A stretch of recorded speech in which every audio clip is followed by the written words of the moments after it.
안녕하세요. 사랑과 은혜입니다. 오늘은 김삿갓 이야기를 낭독해 드립니다. 발길 닿는 대로 걷다 보니 어느덧 청천강에 다다른 김삿갓. 그 말 그대로 푸르고 푸른 청천강을 바라보면서 김삿갓은 많은 생각이 잠겨봅니다. 청천강. 그것은 우리가 역사에서 공부했듯이 그의 날 고구려의 을지문덕 장군이 고구려를 쳐들어오는 수나라의 100만 대군을 물리친 역사의 현장으로서 그 의미가 남달랐던 것입니다. 우리는 흔히 이 전쟁을 일컬어 살수대첩이라고 합니다. 세계 역사의 길이 빛날 이 전쟁의 승리야말로 우리 민족이 영원히 기억해야 할 자랑스러운 기록입니다. 그럼에도 불구하고 을지문덕 장군의 기념비 하나 없는 현실에 김삿갓은 마음이 아픕니다. 김삿갓은 이곳에서 많은 것을 마음에 새긴 채 또다시 정처 없는 방랑의 길에 나섭니다. 오늘은 또 어디서 어떤 사람을 만날 것인지요. 그러면 오늘의 이야기 이제 낭독해 드립니다. 파자점. 김삿갓은 백상내의 경치가 하도 마음에 드는지라 이 집 저 집에서 밥을 얻어 먹으면서 안주 읍내에서 사흘 동안이나 묵었다. 그리고 나흘째 되는 날은 정주 선천등지로 가보려고 발길을 서쪽으로 돌렸다. 선천은 독림폭포로도 유명한 곳이지만은 김삿갓의 조부 김익순이 일찍이 방어사로 있었던 고을이기도 하였다. 김익순은 방어사로 있다가 역적 홍경래가 야간 기습을 해오는 바람에 어이없게도 홍경래에게 항복을 하게 되었고 그로 인해 김삿갓의 가문은 졸지에 풍비박산이 나고 말았다. 김삿갓이 조상의 죄를 생각하면 해를 보기가 부끄러워 삿갓을 뒤집어 쓰고 방방곡곡을 떠돌아다니며 요리걸식을 하게 된 것도 바로 그 때문이 아니었던가. 생각하면 선천이라는 곳은 김삿갓의 가문과는 악연이 너무도 깊은 곳이었다. 그처럼 악연이 깊은 곳이기에 이번 기회에 선천에는 일부러라도 꼭 한번 들러보고 싶었던 것이다. 그리하여 정주를 거쳐 선천으로 가던 길에 산속에서 길이 저물었다. 저녁을 얻어먹고 잘만한 곳을 찾느라고 산속을 헤매다 보니 저 멀리 산골 구석에 조그만 불빛이 하나 보였다. 옳다 됐다. 저 집에서 하룻밤 신세를 지기로 하자. 그 집 삽장문 앞에 이르러 주인을 부르려고 하는 바로 그때 집안에서 내간의 싸움이라도 하고 있는지 이상한 소리가 들려나오는 것이 아닌가. 영감이 먼저 죽어요. 내가 왜 먼저 죽노? 임자가 먼저 죽으라고. 영감이 먼저 죽으래도 그러네요. 영감이 먼저 죽어야 영감 장사를 내가 지내줄 게 아니에요. 쓸데없는 소리 그만하고 어서 저녁이나 지으라고.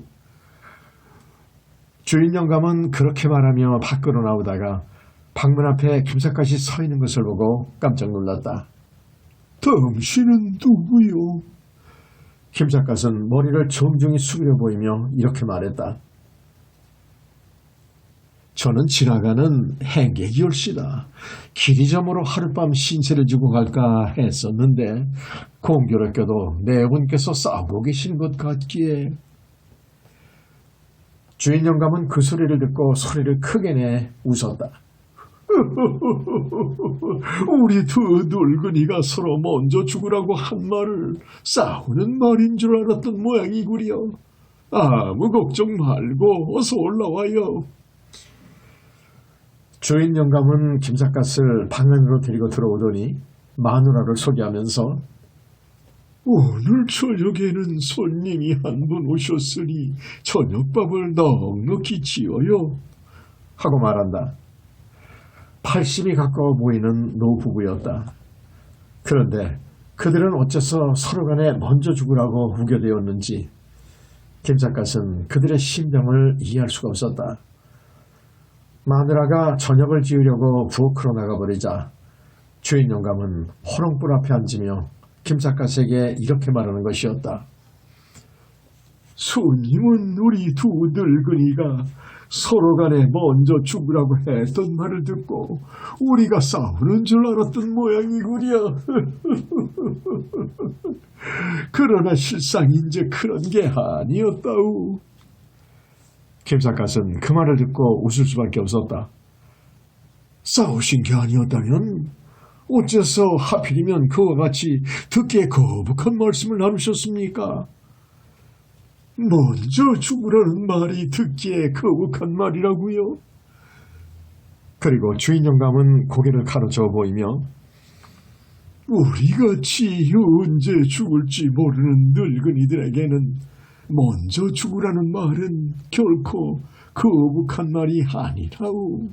오히려 다정한 말이지요. 먼저 죽으라는 말이 다정한 말씀이라뇨? 그게 무슨 말씀입니까? 주인 영감은 너털 웃음을 웃어 보이며 비공이 보시다시피 우리 두 늙은이는 모두가 살아있는 송장들이요.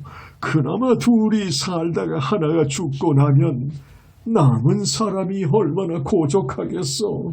그런 줄을 뻔히 알고 있으면서도 나는 마누라가 먼저 죽어야만 내 손으로 시체를 꽁꽁 묶고 마누라의 장사를 잘 지내줄 수 있겠기에 마누라더러 먼저 죽으라고 말한 것이지요. 그러나 마누라도 나와 똑같은 심정이어서 내가 먼저 죽어야만 영감 장사를 잘 지내줄 수 있겠다 하면서 나더러 먼저 죽으라고 말한 것이라오. 김삿갓은 그 말을 듣고 가슴이 뭉클해오는 감동을 느꼈다. 죽음을 눈앞에 바라보는 노부부 중에서 어느 한쪽이 죽고 나면 남아있는 사람은 뼈를 깎는 듯한 고독감을 느끼게 될 것은 뻔한 일이 아니겠는가. 그것은 죽기보다도 더 괴로운 삶일지 모른다. 그러한 사실을 잘 알고 있으면서도 사랑하는 배우자를 그와 같은 고통에 빠뜨리지 않기 위해 서로 간에 먼저 죽어달라고 말한 것은 얼마나 갸륵한 부부의 일인가.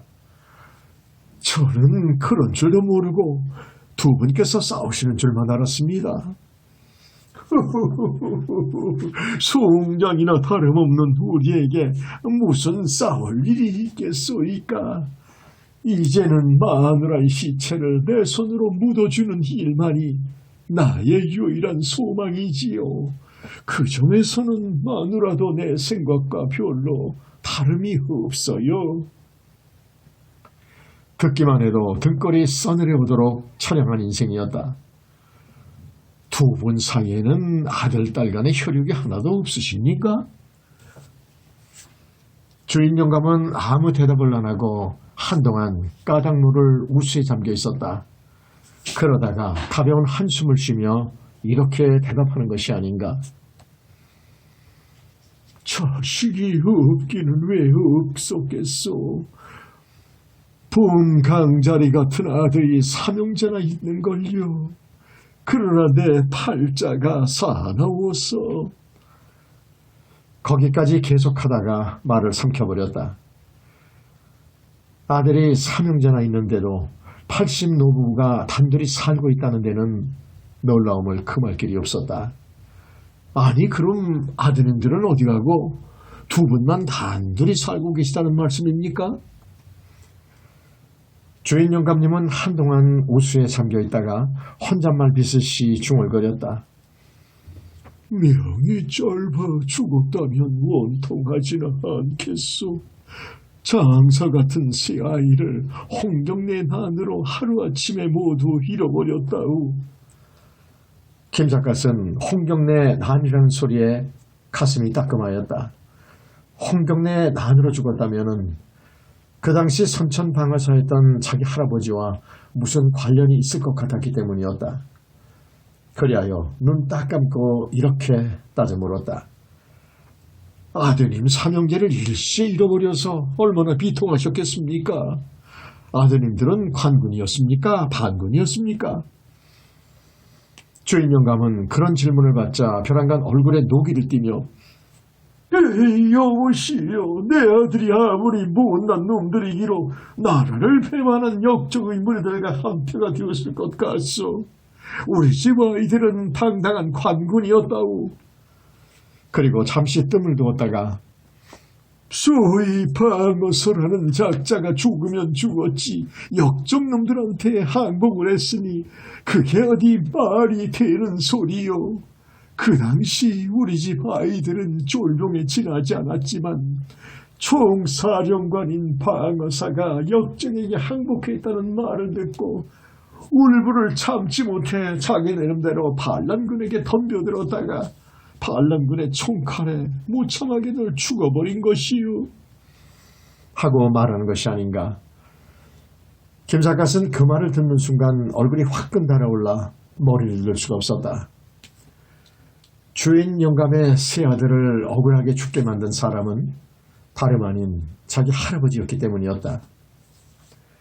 김삿갓은 할아버지를 대신하여 용서를 비는 마음으로 홍경래에게 항복한 선천방어사 김육수는 바로 저의 할아버지였습니다 하고 솔직하게 고백하고 싶은 충동을 강렬하게 느꼈다. 그러나 그 말이 차마 입 밖으로는 나오지 않아. 그 당시 방어사가 반란군에게 항복하는 바람에 자제분들처럼 억울하게 죽은 병사들이 얼마나 되었습니까? 하고 엉뚱한 말을 물어보았다. 주인 영감은 한숨을 쉬며 대답했다. 소위 방어서라는 작자는 역적에게 항복을 했지만 정의감에 불타는 젊은 병사들은 반란군에게 굴복할 수가 없어 저희들 나름대로 반란군에게 정면으로 대항을 하다가 반란군의 총칼에 억울하게 개죽음을 당한 병사만도 여러 백이 넘었을 것이요. 그것은 전혀 모르고 있었던 새로운 사실이었다.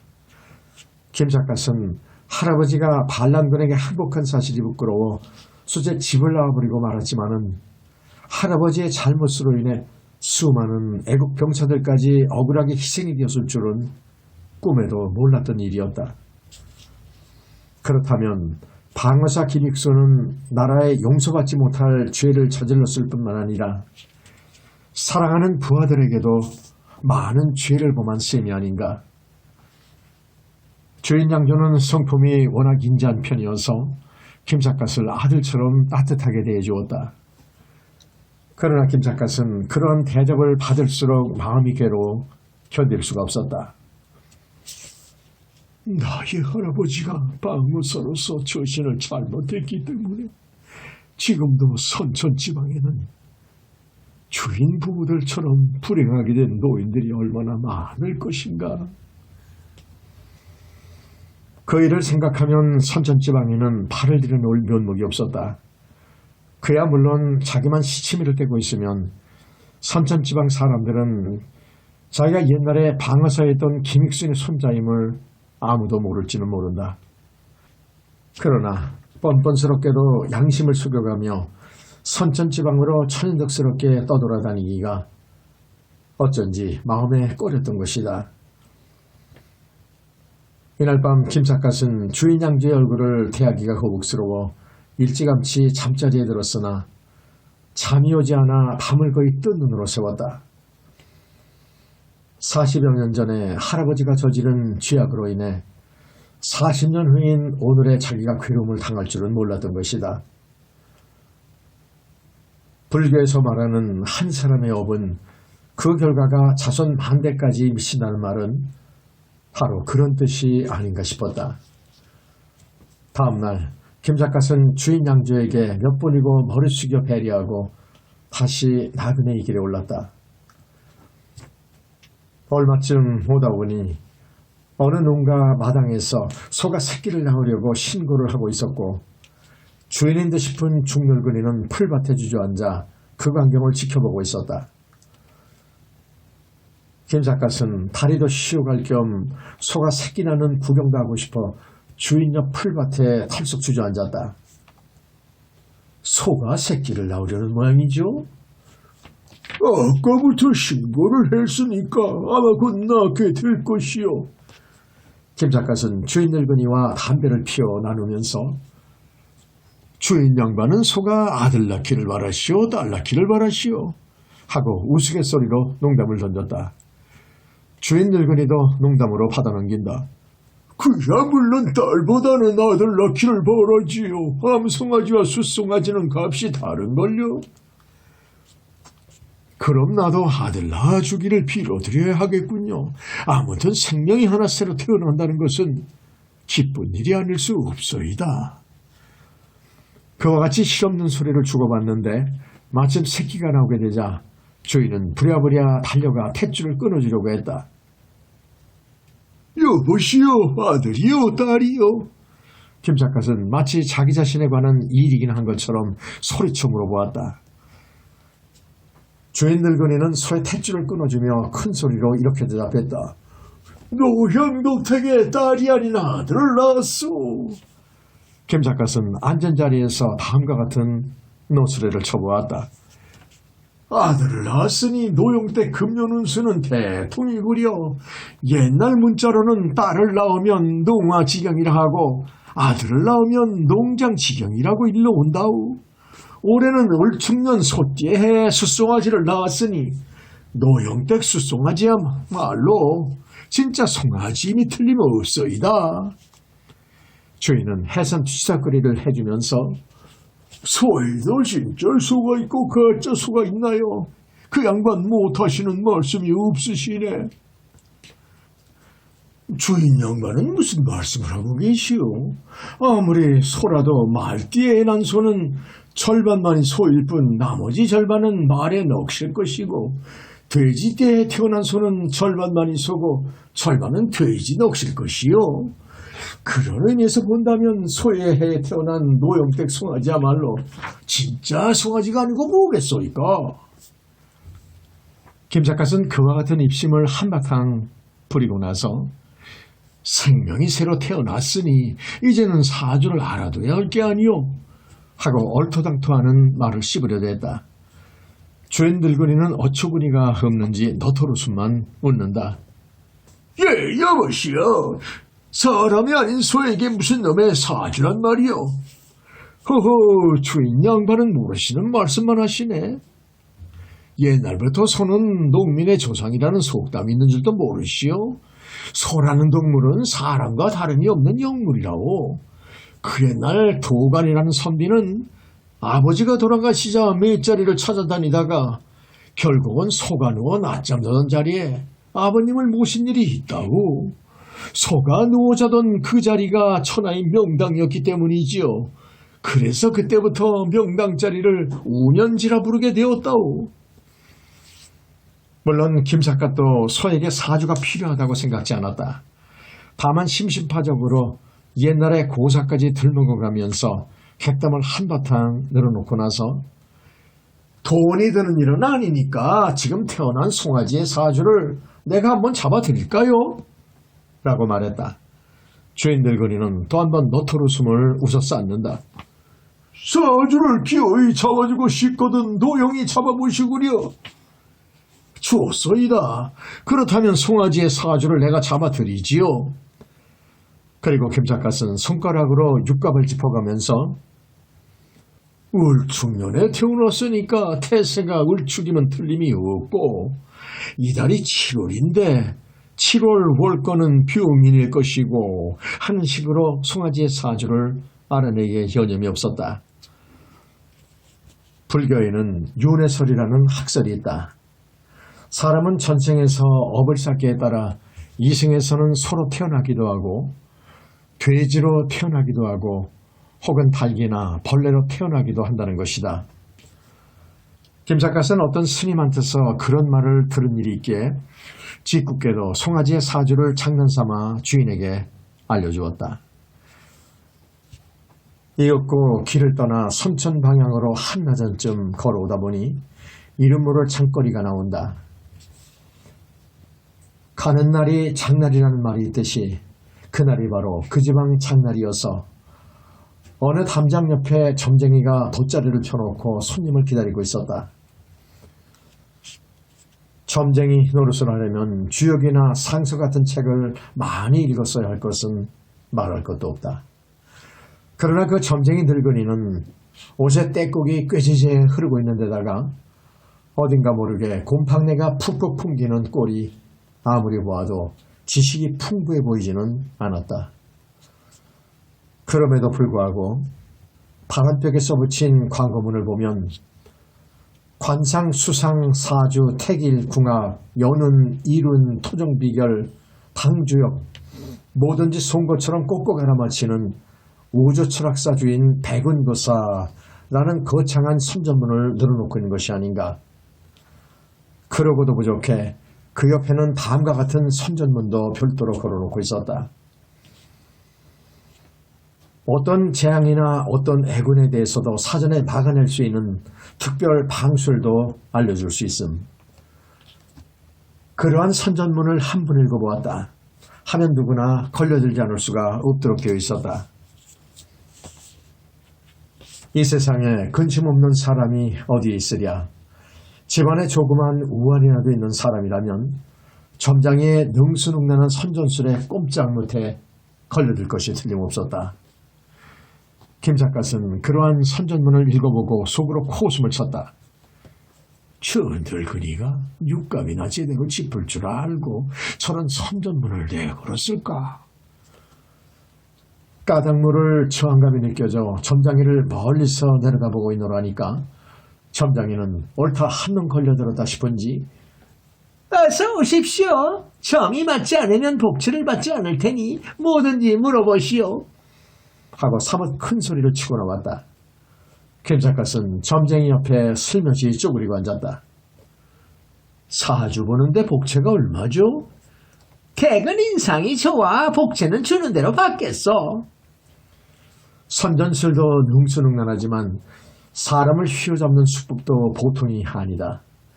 그러니까 이름도 우주철학사주인 백운거사라고 거창하게 내걸고 있는 모양이었다. 세상에는 큰소리치는 놈치고 실속 있는 사람은 없는 법이다. 술에는 짐이 가벼울수록 굴러가는 소리가 요란스럽고 총은 실탄없는 총소리가 오히려 크지 않던가. 김작갓은 점쟁이의 거창한 선전술에 일종의 혐오감이 느껴져서 한 번쯤 걸려주고 싶은 생각이 없지 않았다. 그리하여 조금 아까 보아두었던 송아지의 사주를 일러주면서 이 아이의 팔자가 어떤지 한번 보아주시오 하고 말했다. 송아지의 사주로서 점장이를 돌려먹을 생각이었던 것이다. 점장이는 김작갓이 일러주는 사주를 종이 뒤에 써놓고 한동안 물끄러미 들여다보고 있더니 대뜸 이 사주는 최근에 태어난 갓난에게의 사주인가 보구려 하고 말하는 것이 아닌가. 점장이는 역시 전문가인지라 태세와 월권만 보고도 갓난아기의 사주임을 대본에 알아낸 모양이었다. 김작갓은 웃음을 참아가며 거짓말을 적당히 꾸며대는 수밖에 없었다. 내 친구의 마누라가 며칠 전에 아기를 낳았는데 이 사주는 그 아기의 사주라고. 점쟁이는 아무 말 아니하고 사주를 열심히 풀어나가다가 벼랑간 붓을 집어던지며 화를 내고 말았다. 세상에 원 이렇게도 흉악한 사주가 어디 있단 말인가? 사주가 흉악하다니요? 그게 무슨 말씀이요? 초년운수는 그런대로 쓸쓸하지만은 마지막 점괘가 말도 못하게 흉악하단 말이요. 김작갓은 자기가 저지른 죄가 있는지라 가슴이 뜨끔하였다. 마지막 점괘가 어떻게 흉악하다는 말씀이요? 마지막 점괘가 오세, 봉해, 타두, 종명, 저 5살 때 해군을 만나 머리를 두드려 맞고 죽어버리겠다고 했으니 세상에 이런 흉악한 사주가 어디 있느냐 말이요. 김 작가는 그 말을 듣고 소스라치게 놀랐다. 소라는 동물은 5살쯤 되면 도살장으로 끌려가 쇠망치로 이맛박이를 얻어맞고 죽게 되는 운명이 아니었던가. 점장이는 그 사주가 송아지의 사주인 줄은 모르는 모양이지만 아무튼 젊게만은 기가 막히게 들어맞은 셈이었다. 비늙은이가 겉으로 보기와는 달라. 보통 영술가가 아닌가 보구나. 김 작가는 그런 생각이 들자 미안한 느낌이 없지 않아 화제를 얼른 딴 곳으로 돌렸다. 실상인즉 그 사주는 나하고는 아무 상관도 없는 사주요. 남의 사주 얘기는 그만하고 나의 신수나 좀 보아주시오. 선천지방으로 가는 것이 어쩐지 찜찜한 생각이 들기에 그 점을 한번 물어보고 싶었던 것이다. 점쟁이는 한번 걸려든 봉은 그냥 놓아보낼 턱이 없었다. 대개는 어떤 신수를 보아달란 말이요. 평생 운수를 보아달라면 평생 운수를 보아줄 것이고 당년 운수를 보아달라고 하면 당년 운수를 보아주겠어. 평생 운수를 보자면 복채를 많이 내야 하니까 그런 줄 아시오. 복처를 흥정하자는 데는 기가 찰 노릇이었다. 나는 워낙 돈이 없어 복채를 많이 들을 형편은 못 되오. 반냥밖에 못 드리겠으니 금년 신수나 한번 보아주시오. 점쟁이는 고개를 끄덕이며 알겠어. 그런데 복채는 돈을 먼저 내놓아야 점괘가 잘 들어맞는다는 것은 알고 계시겠지요? 하고 말하는 것이 아닌가. 선금을 요구하는 걸 보니 점을 쳐주고도 복채를 받지 못하는 경우가 꽤 많은 모양이구려. 김 작가는 너토로 웃음을 웃으며 얼마 안 되는 노자 중에서 엽전 단량을 돗자리 위에 내놓았다. 점쟁이는 우선 돈부터 챙겨놓고 나서 생년월일을 물어보며 말한다. 추나추동 4계절 중에서 봄은 이미 지나갔으니 알아볼 것도 없고 여름과 가을과 겨울 운수만 보아드리겠소. 그리고 손가락을 이리 짚어가며 저리 짚어가며 입속으로 무엇인가 한동안 중얼거리더니 여름께를 다음과 같이 적어놓는다. 서쪽 방향으로 가지 말라. 반드시 해칠 사람을 만나게 되리라. 건건 사사에 마가 끼어들어 마음이 번거로 꽂듯이 어지러워지리로다. 점쟁이는 점괘를 종이에 적어 보이면서 댁은 지금 어디로 가시는 길이요? 하고 새삼스러이 행방을 물어보는 것이다. 나는 지방 청주를 거쳐 선촌으로 가는 길이라오.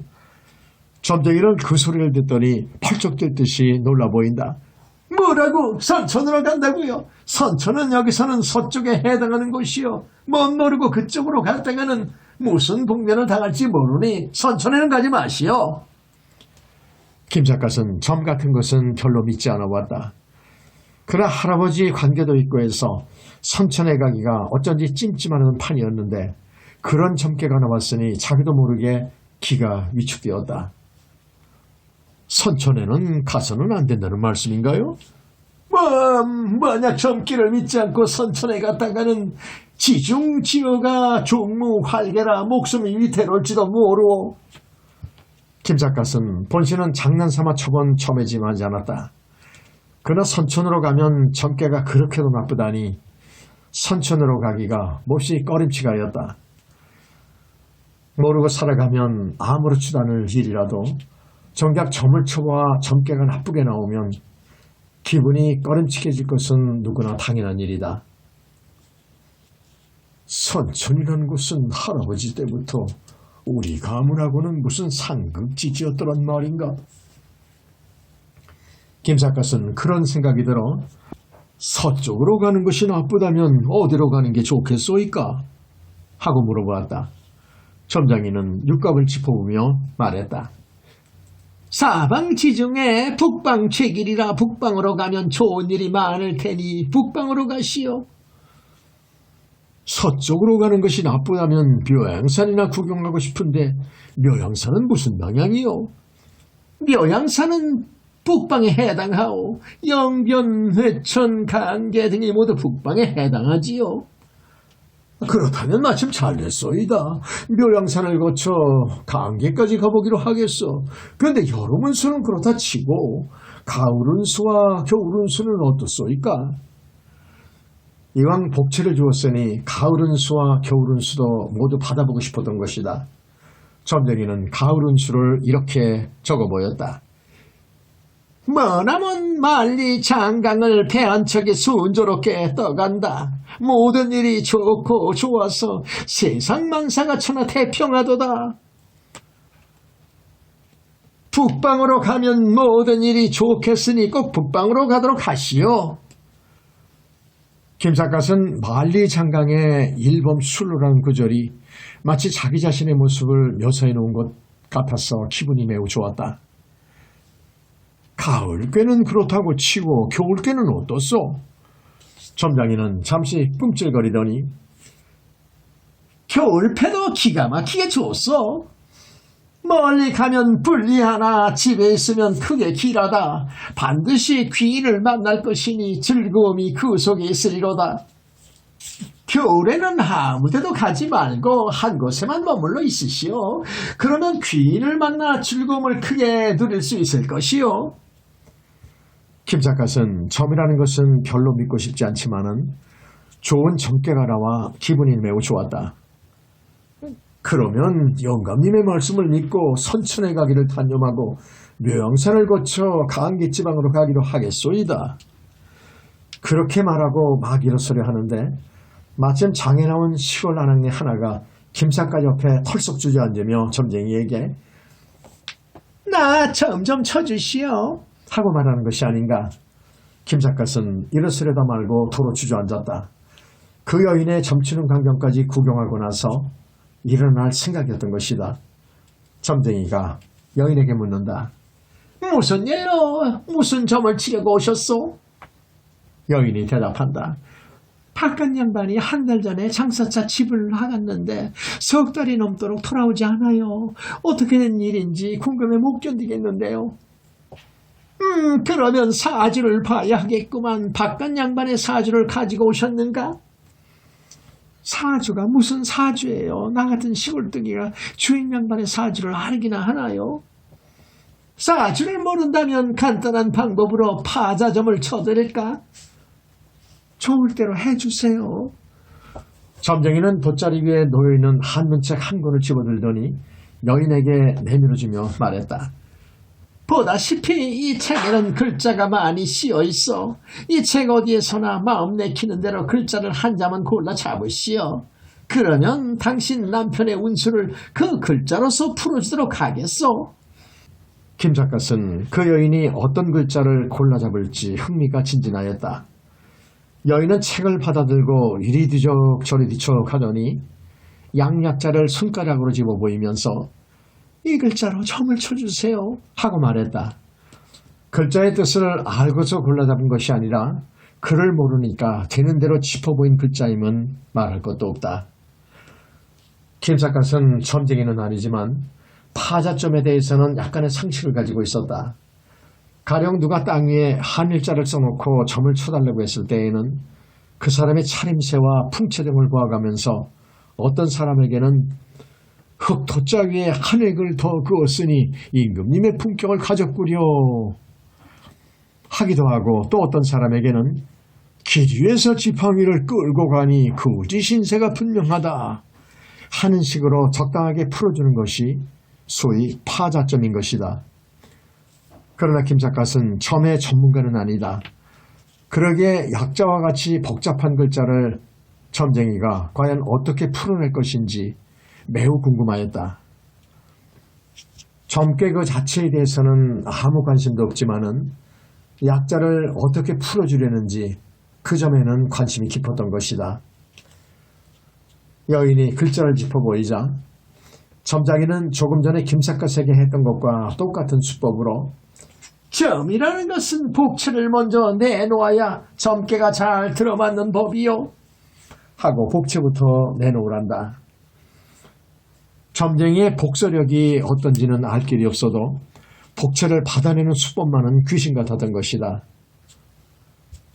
점쟁이는 복체를 호주머니에 챙겨놓고 나서 한동안 끙끙거리더니 약자의 점괘를 다음과 같은 네 구절로 적어놓았다. 머리에는 풀감틀을 쓰고 아랫도리는 나무로 버티고 좌우를 실로 묶어 놓았는데 백골은 그 속에 있구나. 약이라는 글자 하나를 이리 쪼개고 저리 쪼개가며 네 구절의 점괘를 그럴듯하게 만들어 놓은 수법이 귀신 같았다. 김 작가는 점괘를 보는 순간 가슴이 섬뜩해 왔다. 그 점괘로 봐 여인의 남편은 죽은 사람이 분명했기 때문이었다. 머리에는 풀감투를 쓰고 아랫도리는 나무로 버티고 좌우를 실로 묶어놓은 데다가 백골이 그 속에 들어있다면 그것은 관 속에 들어있는 시체를 말하는 것이 아니고 뭐란 말인가. 점쟁이는 점을 쳐놓고 나서도 기가 막히는지 입맛을 쩝쩝 다시며 먼 하늘만 바라보고 있었다. 그러나 그를 알아보지 못하는 여인은 점괘의 내용이 궁금해 견딜 수가 없는지 점괘가 어떻게 나왔어요? 설명을 자세하게 해주세요. 하고 졸라대는 것이 아닌가.